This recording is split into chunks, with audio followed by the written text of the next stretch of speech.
Have you ever watched the world slow down? Not from fatigue, but from reverence?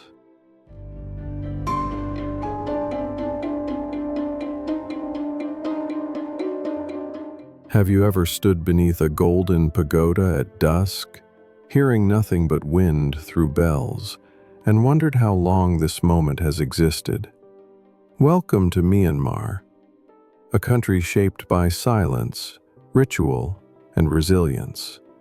A place where time is not measured by seconds, but by sunsets, not by wealth, but by wisdom. Tucked between the thunderous powers of Asia, India, China, Thailand, Myanmar remains quietly itself. It stretches from the Himalayas in the north to the warm, cerulean waves of the Andaman Sea in the south. A land of monasteries and markets, jungles and jade, hardship and harmony.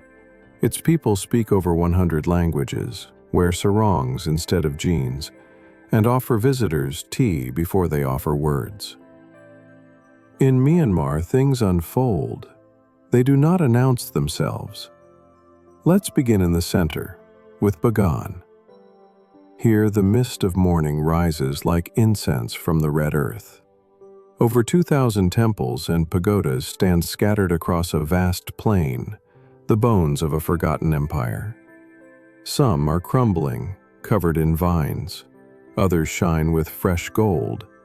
But all of them whisper. From above, in a silent hot air balloon, the land looks like a dream made of stone and sky. Below, farmers tend sesame and peanut crops. Cattle drift by like ghosts. And barefoot monks, dressed in ochre, walk in single file, bowls in hand, collecting alms not with urgency, but with grace.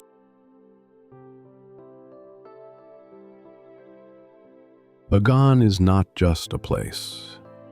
It's a rhythm, a hum beneath the visible, a map of faith carved into soil.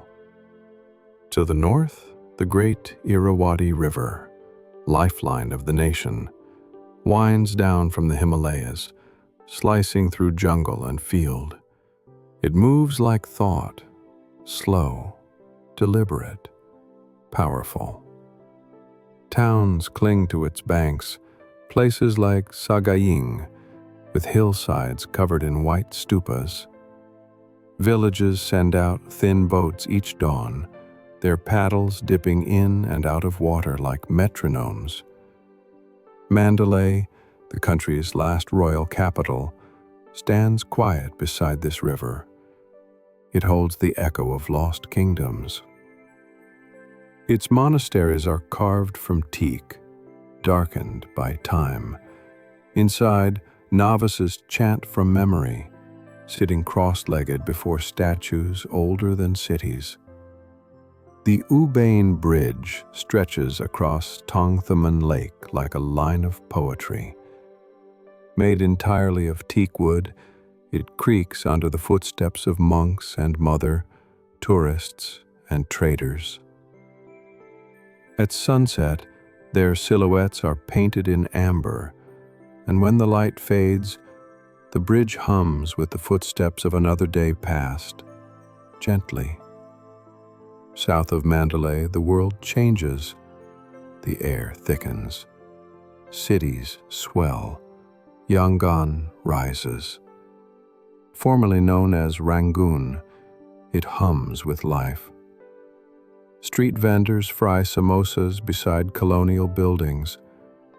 Taxis weave past banyan trees, and at its heart stands Shwedagon, a pagoda more like a sun than a structure.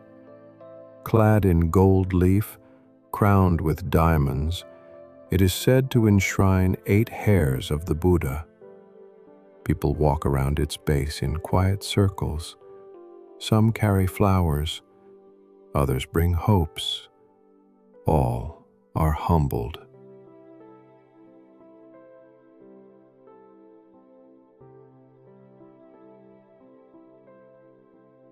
But Myanmar is not just cities and temples. it is wildness, it is green. In the eastern highlands, the Shan state stretches into mist. Here, Inle Lake lies flat like a silver coin. Villages float, gardens drift, and fishermen stand at the tips of narrow boats, rowing with one leg as they cast nets with the other, a choreography known nowhere else on earth. In the early hours, the lake is glass.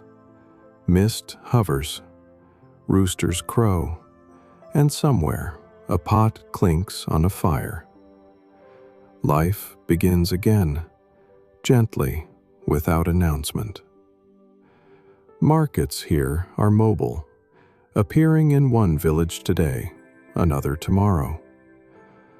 On woven mats, women sell turmeric, limes, cheerroots, and clay pots. There is no rush, no bargaining war, just presence. Farther north, the Kachin Hills rise, jagged, remote, cool. Here live people who mine jade with their hands, farm rice in narrow terraces, and believe in the spirits of trees and water. They host festivals where fire dances and gongs sing. The Chin Hills to the west are steeped in cloud.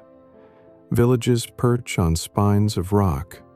Once, women here tattooed their faces in elegant blue ink, a tradition now fading. But their stories remain, told in song, carved in wood, etched into the memory of wind.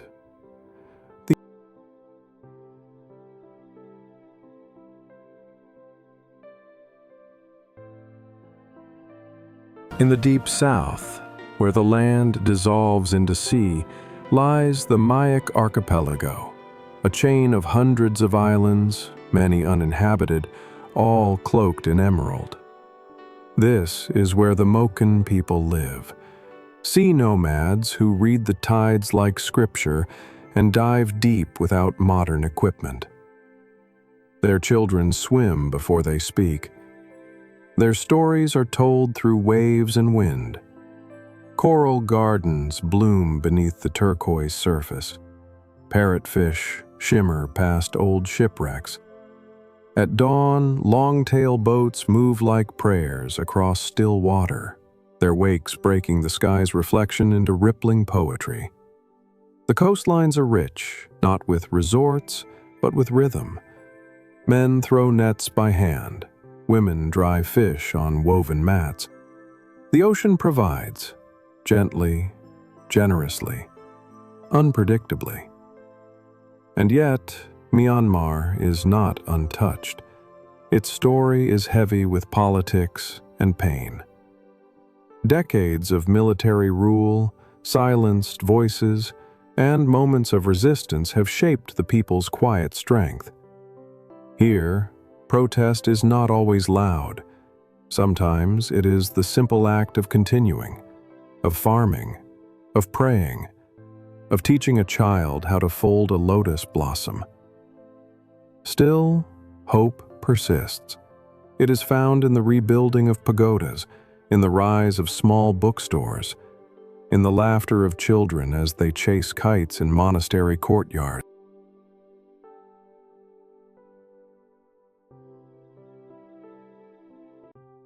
One cannot speak of Myanmar without speaking of faith.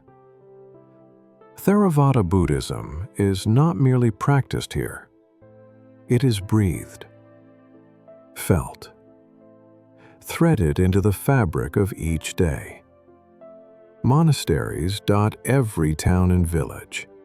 Children often spend time as novice monks or nuns, not as a religious obligation, but as a rite of passage, a lesson in stillness. The alms round at dawn is not charity, it is exchange, a moment of mutual giving, food for merit, action for intention.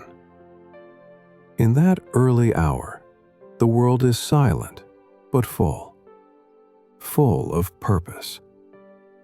Festivals light up the calendar like constellations. Thingyan, the water festival, turns the heat of April into a celebration of purification. Streets overflow with laughter and water. Strangers become companions in shared joy. In Thatingyut, the Festival of Lights, cities and villages glow with candles and paper lanterns, symbolizing the Buddha's descent from heaven. Families reunite, elders are honored, homes are cleaned. It is a soft joy, humble, grateful. Even mourning carries beauty. Funeral processions wind through villages like threads of memory, with drums and chants guiding souls to rest. Loss is acknowledged, not as an end, but as a return.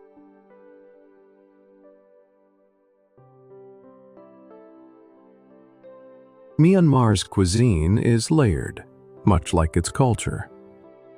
A typical meal is a feast of small plates, spicy, sour, crunchy, soft, rice at the center, surrounded by stews of lentils or fish, pickled greens, dried shrimp, and fermented tea leaf salad, known as lapet thoke. Every bite tells a story of terrain, of history, of adaptation, of trade routes and seasons, of what was available and what was made sacred through time, and, always, tea. Drunk hot and sweet, served in tiny cups at roadside stalls or in quiet homes, it binds people together in unspoken ritual. You don't ask for tea in Myanmar. It arrives, naturally, with your presence.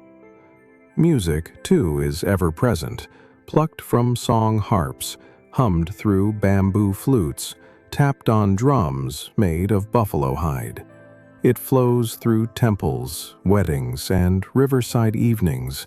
It never seeks applause, only presence.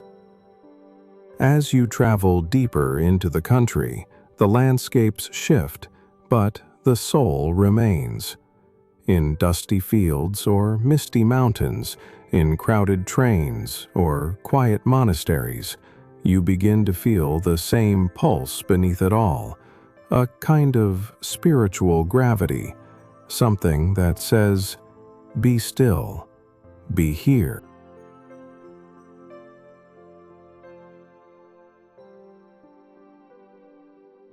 To visit Myanmar is to listen, not just to people, but to place. To hear the hush of dawn over a temple plain, the murmur of monks in meditation, the rustle of palm leaves, the sizzle of street food, the laughter of barefoot children. It is to feel the contrast of gold leaf on stone, of devotion beside decay, of joy beside hardship. In Myanmar, there is always more than you see, always a story beneath the silence, always beauty where you least expect it. It is a land that does not try to impress.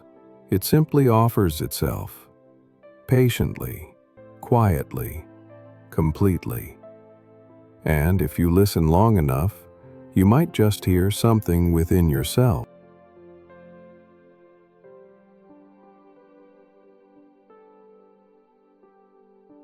Thank you for joining us on this poetic journey through Myanmar, a country shaped by devotion, shadowed by history, and bathed in golden light.